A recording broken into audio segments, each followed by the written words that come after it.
Muhtasham Yodgor Vallamiy madrasasi Qashqadaryo viloyatining Yakkabog' tumani eski Yakkabog' shaharchasi hududida joylashgan. Bu obida Buxoro amirligi tarkibida bo'lgan Yakkabog' bekligi Ark qal'a ichida bunyod etilgan. Bu madrasa Yakkabog' bekligi Beklar begi Yodgor Vallamiy tomonidan qurdirilgan. Madrasa peshtoqidagi yozuvlar uning hijriy 1238-yilda qurilgani haqida ma'lumot beradi. Ushbu sanani milodiy taqvimga o'girsak, 1817-yilga to'g'ri keladi.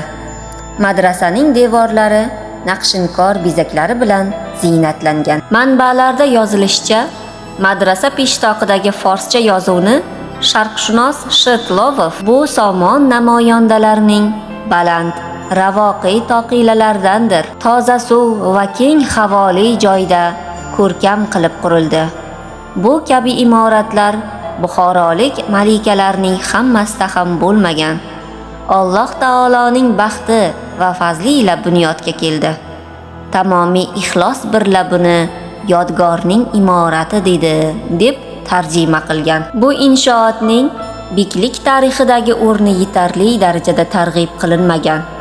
Madrasa beklikdagi eng yirik ta'lim muassasasi bo'lgan. Shuningdek, bu joy hozirgi universitet maqomida bo'lgan. Muhammad Olim Nasafiyning aytishicha, Amir Nasrulloh Shahrisabz bekligini egallagach, Yakkabog' begi Yodgor Vallamiyni huzuriga taklif qilib, u bilan suhbatlashgan va oqil, dono, dindor bo'lgan bu bekni o'z o'rniga qayta tasdiqlagan. Uning kirish peshtoqlari va hujralar Buxoroning oliy madrasalari namunasida qurilgan.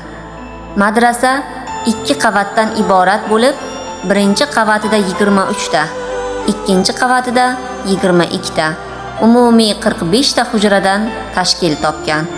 Bu butun amirlik hududidagi uncha kichik bo'lmagan madrasa edi. Xulosa o'rnida shuni ayta olamizki, Yodgor Vallamiy madrasasi Yakkabog' bekligi davrida muhim ilmiy va me'moriy maskanlardan biri bo'lib, u o'z davrida yirik ta'lim markazi sifatida faoliyat yuritgan hamda hudud tarixida alohida o'rin egallagan obidalardan biridir.